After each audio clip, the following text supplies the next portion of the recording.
Chapter 5, sum number 21. Anu and Arul are partners in the sharing profit and loss in the ratio 4:1.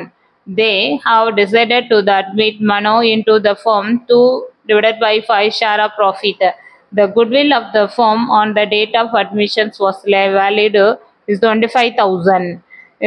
Mano is not able to bring the cash into his share of goodwill. Pause the journal entry for goodwill on the assumption that the fluctuating capital method.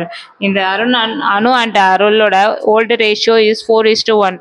The sacrificing ratio கொடுக்கல new ரேஷியோவும் இல்லைன்னா நம்ம old ரேஷியோவே sacrificing ரேஷியோவாக எடுத்துக்கணும் 4:1 நம்ம எடுத்துக்கணும். இப்போ அவங்களுக்கு வந்து admission of the partners 25,000ல் 2/5 ஆஃப் ஷேர்ஸ் அவங்களுக்கு டிவைட் பண்ணி நம்ம கொடுக்குறோம்.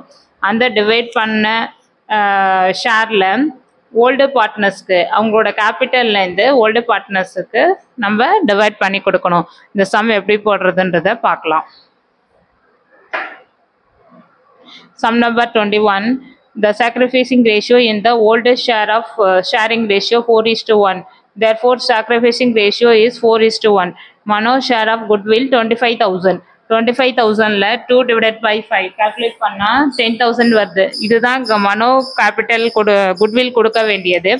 குட்வில்லாக அவங்க கொடுக்காதனால அவங்க கேபிட்டல்லேருந்து அவங்க பணம் கொடுக்காதனால கேபிட்டல்லேருந்து டிவைட் பண்ணி ஓல்டு பார்ட்னர்ஸ்க்கு நம்ம கொடுக்குறோம். அதோட ஜேர்னலை இப்போ பார்க்கலாம்.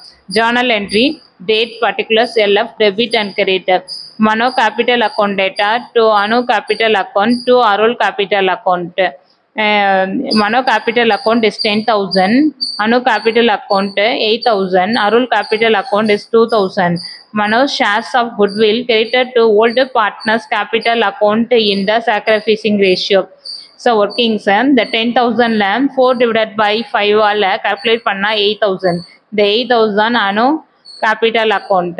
Next Arul 10,000 into 1/5 equal to 2,000. இந்த 2,000 தான் அருளோட கேபிட்டல். இந்த சம் இதோட முடியுது. தேங்க்யூ.